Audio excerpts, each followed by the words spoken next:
Halo, assalamualaikum warahmatullahi wabarakatuh. Kembali lagi di channel aku. Di kesempatan kali ini akan aku bahas mengenai 7 hal yang harus kalian pertimbangkan atau kalian pikirkan dulu sebelum kalian mengambil jurusan keperawatan sebagai perkuliahan yang akan kalian tempuh.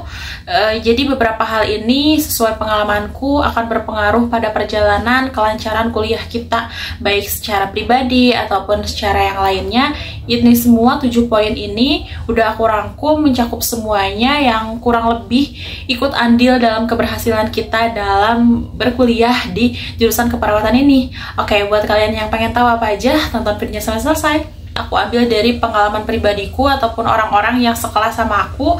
Jadi menurutku 7 hal ini memang patut untuk kalian pertimbangkan terlebih dahulu sebelum kalian masuk ke jurusan keperawatan ini. Karena kalau misalkan kalian udah masuk sih, menurutku ya udah nggak ada pemikiran lagi untuk kayak ini bener nggak ya kuliah ambil jurusan ini, atau misalkan bener nggak ya aku cocok di sini, kayak gitu. Jadi kayak jangan pernah ada ambang kayak kalian memikirkan bener atau enggak kalian ngambil jurusan ini ketika kalian udah ngambil jurusan ini. Jadi aku harap kalian memikirkan ini sebelum kalian daftar ataupun masuk di jurusan keperawatan ini. Udah aku catat di sini mengenai 7 poin yang akan kita bahas. Oke, jadi masuk ke poin yang pertama, yaitu kalian harus mempunyai kemauan yang tinggi atau kesiapan yang kuat secara pribadi. Mungkin maksudku di sini adalah kalian harus punya keinginan bahwa ya memang kalian sadar pilih kuliah keperawatan ini karena kalian yang mau, ataupun mungkin karena dorongan dari orang tua. Tapi kalian harus tanya lagi nih ke diri kalian sendiri, apa benar kalian mau di sini, kalian cocok di sini, kalian mau ngejalanin ini. Karena yang sepengalaman aku, sekarang aku ada di semester 5, nggak mudah untuk bisa ada di posisi ini, karena ketika awal aku masuk, jumlah mahasiswa yang ada di kelas tuh kayak nggak kayak sekarang gitu. Ada penurunan dari yang semula berapa jadi berapa gitu. Karena ya memang di sana ada kendala terlepas dari pribadi, keuangan, dan banyak hal lagi yang mempengaruhi perkuliahan itu.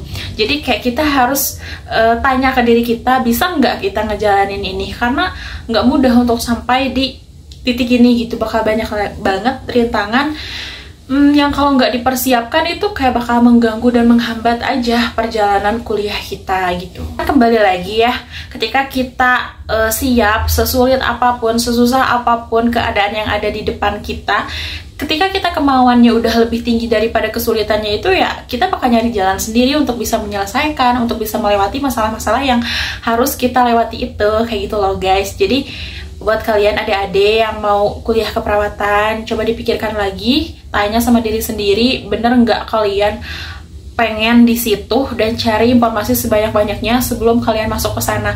Apalagi buat kita, khususnya aku juga orang yang di keluarga itu pertama banget ngambil di jurusan ini gitu. Sebelumnya nggak ada keluargaku yang ngambil keperawatan atau di kesehatan, jadi aku nggak punya gambaran secara spesifik bagaimana itu keperawatan dari orang terdekatku gitu. Aku nggak bisa ngobrol sama siapapun karena nggak punya data-data itu.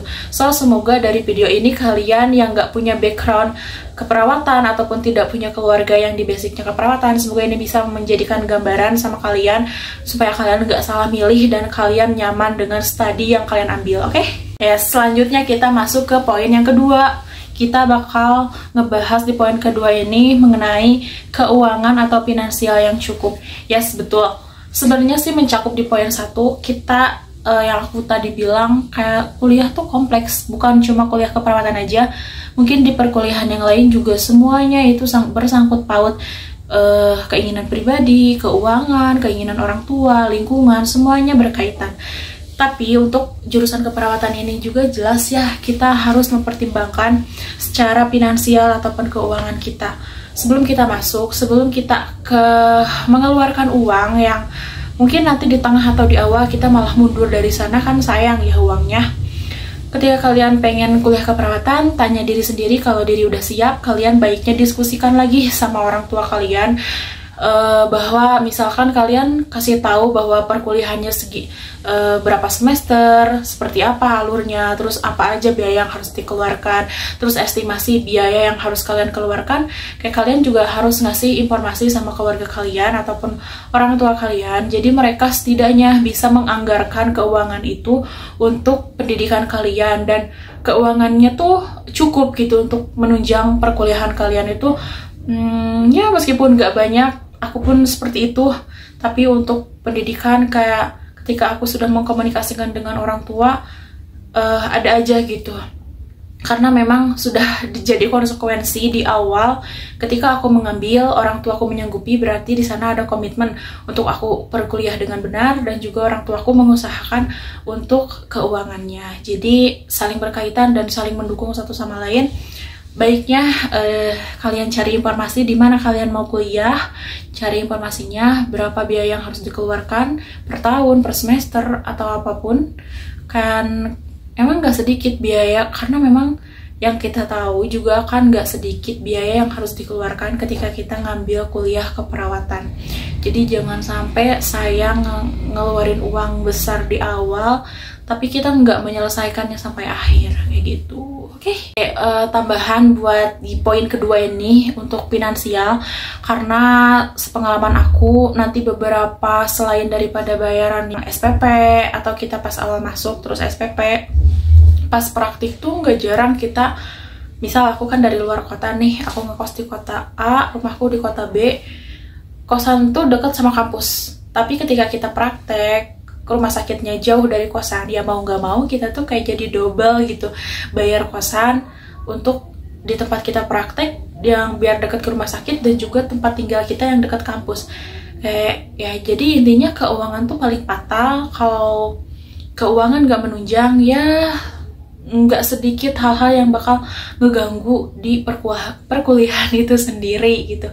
Karena benar-benar seberpengaruh itu keuangan dalam menjalankan perkuliahan ini gitu. Karena belum lagi alat-alat yang harus kita beli seperti handscoon, masker, hand sanitizer, buku-buku untuk askep, pulpen, terus kosan lagi gitu. Jadi semua tuh harus benar-benar dipersiapkan, dan ya aku berharap kalian juga semua ada rezekinya untuk kuliah, khususnya di jurusan keperawatan. Poin yang ketiga, kalian harus punya mental untuk menempuh pendidikan saat praktik ataupun di kampus. Ya sebenarnya kayak bukan uji nyali, tapi lebih ke kalian harus bisa nih dapat feel-nya ketika kalian belajar di kampus, dan juga kalian ketika praktik di rumah sakit. Karena nggak sedikit teman-temanku juga yang kewalahan ketika mereka tuh susah untuk menyesuaikan diri ketika di belajar dan juga ketika praktek. Misal ketika belajar kayak susah banget untuk menyesuaikan, layaknya mereka udah posisinya orang dewasa dan mereka seorang kuliah, dan terus apalagi ketika praktik kayak mental tuh diuji banget gitu ketika kita disuruh ke sana, ketika kita harus menghadapi pasien ini, pasien itu, kita tuh kayak harus siap dengan segala kondisi untuk bisa menyelesaikan itu semua dan nggak gegabah atau terbawa emosi gitu. Misal pasiennya marah-marah, ya kita bisa mungkin mental kita harus kuat untuk bisa menenangkan mereka, terus nggak ikut marah-marah atas keluhan mereka gitu. Ya selain apalagi di rumah sakit udah jelas-jelas lah kita kerja sama orang-orang yang memang udah berprofesi dan profesional di sana. Di kampus aja kita bakal ada OSCE. OSCE tuh kayak menguji mental kita, skill kita. Ya di sana juga harus dipersiapkan. Kenapa? Karena sebenarnya kita mulai dari kampus dulu dong, di OSCE dulu lah minimal. Karena semua yang di OSCE-kan itu pasti dipraktekkan di kampus. Nah di sana juga itu bakalan diuji kayak ke mental kita, pengetahuan kita, terus ya banyak lah pokoknya. Mental tuh paling utama, karena apapun yang kita hadapi kalau mental kita udah stabil, ya kita nggak akan terbawa suasana pada saat itu gitu loh. Kayak kita bisa netral dan bisa bijaksana dalam menghadapi apapun gitu. Belum lagi tugas-tugas yang ada di keperawatan ini nggak sedikit gitu. Kita belajar di kampus tuh presentasi, cari data, laporan-laporan, kita presentasi, kita ngomong di depan orang, kita menjelaskan, terus ada ujian, ada OSCE, ada UTS, ada UAS sama gitu. Tapi kita bonusnya tuh banyak banget gitu, kayak ada ujian labnya, terus kita ke rumah sakit, dan semua itu tuh kalau nggak didasari sama mental yang udah stabil, susah banget gitu untuk kita bisa konsisten atau stabil dalam emosi yang nggak menggebu-gebu ataupun nggak leha-leha kayak gitu loh. Keempat, ya di poin keempat ini kalian harus mempersiapkan public speaking yang baik. Ya betul, untuk mungkin bicara, kalian ngobrol sama temen itu sesuatu yang gampang, sesuatu yang gak aneh. Tapi ketika kalian jadi mahasiswa, banyak tuntutan-tuntutan yang bakal hadir ke kehidupan kalian. Kayak misal kalian harus dituntut untuk bisa berbahasa sopan santun, terus berekspresi yang baik, terus kalian harus mempresentasikan sesuatu dengan baik, memberikan informasi yang baik gitu, yang akurat, yang benar, yang bisa dipercaya, yang bisa mempengaruhi orang lain. Apalagi ketika kita praktek, kita harus berkomunikasi, komunikasi terapeutik yang dipakai di keperawatan. Kayak diri kita tuh harus bisa berkomunikasi sama pasien. Gimana caranya kita membangun trust atau kepercayaan sama pasien, supaya si pasien itu tuh nggak menolak ketika kita diberi tindakan. Terus kita juga bisa menjawab pertanyaan-pertanyaan yang dikasih sama si pasien itu gitu. Karena kan gak jarang nih zaman sekarang, jangan sampai pasiennya katanya lebih pintar daripada kita. Meskipun kita sebagai perawat magang atau perawat yang praktik, tapi kita harus bisa mengusahakan kita tuh sebagai tenaga profesional gitu, perawat profesional, bukan yang lagi magang. Karena mereka tuh nggak bakal mentoleransi sedikit toleransi yang bakal mereka kasih. Gak pengen tahu kita belajar ataupun enggak ya, pokoknya mereka pengen dilayani dengan pelayanan yang seharusnya gitu, nggak ada kesalahan di sana. Kayak gitu. Terus kan kita menjelaskan dosis obat, ataupun misalkan jam mereka makan, jam mereka pulang. Terus misalkan, karena temenku juga ada ya yang ketika dia sebenarnya kan udah dikatakan mahasiswa nih, tapi ketika dia presentasi kayak bahasa-bahasa yang dia pakai tuh suka sering banget di komen sama dosen, masa sih kayak gitu, masa sih dibaca, apa sih penjelasannya, terus kayak suaranya pelan banget gitu. Terus ketika di rumah sakit juga ya, kita nggak pernah tahu gitu gimana cara dia berkomunikasi sama kakak perawat di sana, sama keluarga pasien, dan sama pasien. Jadi antara mental dan komunikasi itu juga saling berkaitan. Di sana kita berperan karena kita tuh kan sebagai tenaga yang memang melayani manusia gitu. Kita ngobrol sama orang, dan ya kita juga harus bisa berkomunikasi dan berinteraksi, membuat orang lain tuh nyaman gitu sama kita, ngomong sama kita gitu. Poin kelima.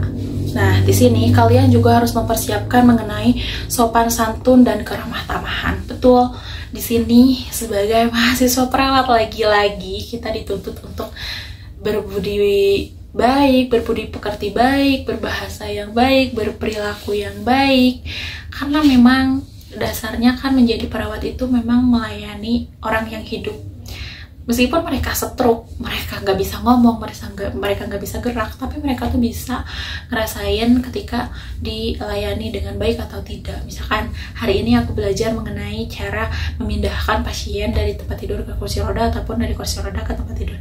Ya, dosen mengajarkan untuk ya jangan pernah kalian ngangkat si tempat pijakan kaki di kursi roda tuh misalkan pakai kaki, atau kalian kayak mengeluarkan suara-suara yang menurut ya pasien juga tahu gitu bahwa mungkin kalian tuh gak enak ngurus mereka. Jadi harus balik lagi ke diri kita, bahwa sadar bahwa kita tuh memang sekolah untuk itu, untuk menolong orang, untuk melayani orang yang sakit, dan memang gitu. Makanya ketika kalian mau kuliah di keperawatan, tanya lagi balik ke diri kalian, bener nggak pengen berprofesi di sini, karena susah banget gitu untuk bisa menghidupi profesi ini gitu. Termasuk aku sendirilah, banyak penyesuaian yang aku lakukan untuk aku bisa survive di perkuliahan ini. Terus kan ketika kita bermental baik, berkomunikasi yang baik, memiliki sopan santun, ketika orang yang kita hampiri juga ya mereka nyaman dekat kita, berkomunikasi kita sama kita tuh nyaman-nyaman aja gitu. Kayak ya itu juga bagian dari kita membangun relasi dan hubungan yang baik antara kita dan juga kakak-kakak di rumah sakit ataupun di masyarakat kayak gitu. Ya saya sepenting itu. Jadi semua sampai poin 5 ini betul-betul sangat penting dan sangat mempengaruhi perjalanan aku menempuh pendidikan keperawatan ini untuk sampai di semester 5 ini. Masuk ke poin ke-6. Ya, di sini kita bakal bahas mengenai kalian harus mempersiapkan jangan pernah jijian, atau kayak kalian jangan pernah belajar untuk nggak jijian dan nggak aneh sama hal-hal yang kotor dan juga bau. Nah, aku bilang sekarang ini yang paling penting sih, kayak semua itu kan bisa dilatih, tapi ketika kita mencium bau, gimana caranya kita harus bisa menetral atau apa ya, memposisikan wajah kita atau apa kita tuh untuk bisa biasa aja gitu. Karena ketika kita berekspresi lain, kayak itu bisa aja menyinggung keluarga ataupun pasien yang sedang kita layani.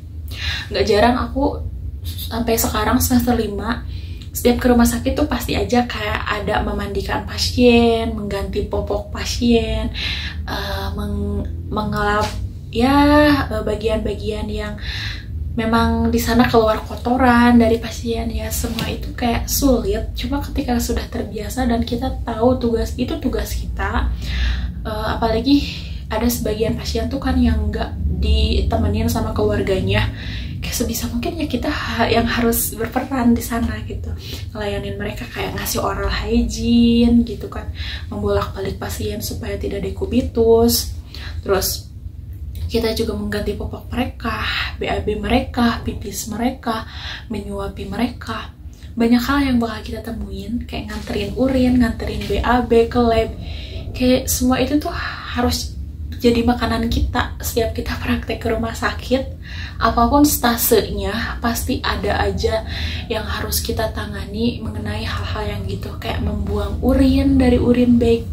Jadi buat kalian yang masih jijian atau kayak takut sama darah, bau sama kotoran-kotoran itu pasti bau, cuma seperti balik lagi ke poin pertama, mentalnya dulu yang harus dipersiapkan, tanya sama diri sendiri, bener nggak mau jadi perawat gitu. Oke, nggak terasa kita masuk ke poin ke-7 di poin terakhir. Ini kayak penting nggak penting, tapi ini juga berkaitan dan menunjang kesuksesan kita dalam menempuh pendidikan di keperawatan ini, yaitu harus punya media penunjang untuk tugas seperti laptop misalnya. Kayak perkuliahan keperawatan ini nggak cuma praktik, nggak cuma teori, tapi kita juga membuat sesuatu untuk bisa dipresentasikan, untuk bisa dilaporkan. Jadi mau nggak mau ya kita harus bisa punya media-media itu. Paling basic kita punya HP, dan yang kedua kita punya laptop buat kita bikin laporan-laporan LP, ASKEP, makalah, PowerPoint. Kayak kalau misalkan nggak ada tuh cukup sulit karena bisa ketinggalan pembelajaran. Kayak misalkan kita waktunya presentasi, karena nggak punya media itu susah gitu, misalkan harus nunggu orang lain selesai dulu buat kita bisa minjam. Kayak itu tuh bagian dari kendala juga sih kalau menurutku. Jadi balik lagi ke awal, mental, finansial, sopan santun, keuangan, semua itu saling berkaitan. Ketika mungkin finansial kita cukup untuk menunjang pendidikan itu, ketika kita nggak punya laptop, mungkin kita bisa mendiskusikannya kepada orang tua untuk, mah, pak, atau kita butuh laptop untuk perkuliahan. Mungkin bakal ada lah laptop, tapi ketika kita finansialnya juga sulit, kitanya nggak ada kemauan, atau misalkan keuangannya ada atau kitanya nggak mau, itu juga kan jadi sesuatu yang mubazir gitu. Ketika orang tua mampu, kita yang nggak mau, kitanya yang nggak mau. Ketika kita mampu, orang tuanya yang punya kendala di keuangan. Jadi buat kalian yang masih punya orang tua, finansialnya masih oke lah, cukup untuk menunjang pendidikan, ya kalian juga harus semangat gitu dalam menempuh pendidikan ini. Tapi buat kalian juga yang punya kendala di keuangan, ketika kita punya kemauan yang sungguh-sungguh, nggak menutup kemungkinan jalan Tuhan untuk mengantarkan kita ke perkuliahan itu atau ke rezeki itu tuh ada aja pasti. Mau melalui orang tua ataupun melalui orang lain yang langsung ke kita. Kayak intinya kita harus maksimal dan gak setengah-setengah dalam melaksanakan apapun yang sudah kita pilih di awal. Ketika kita berani memilih, berarti kita berani untuk konsekuensi pada perjalanan yang kita pilih itu sampai akhir dan gak setengah-setengah. Oke, mungkin itu aja yang bisa aku bahas kali ini. Buat kalian yang pengen apa lagi dibahasin sama aku, boleh kalian tulis di kolom komentar. Sebelumnya terima kasih, semoga bermanfaat. Wassalamualaikum warahmatullahi wabarakatuh.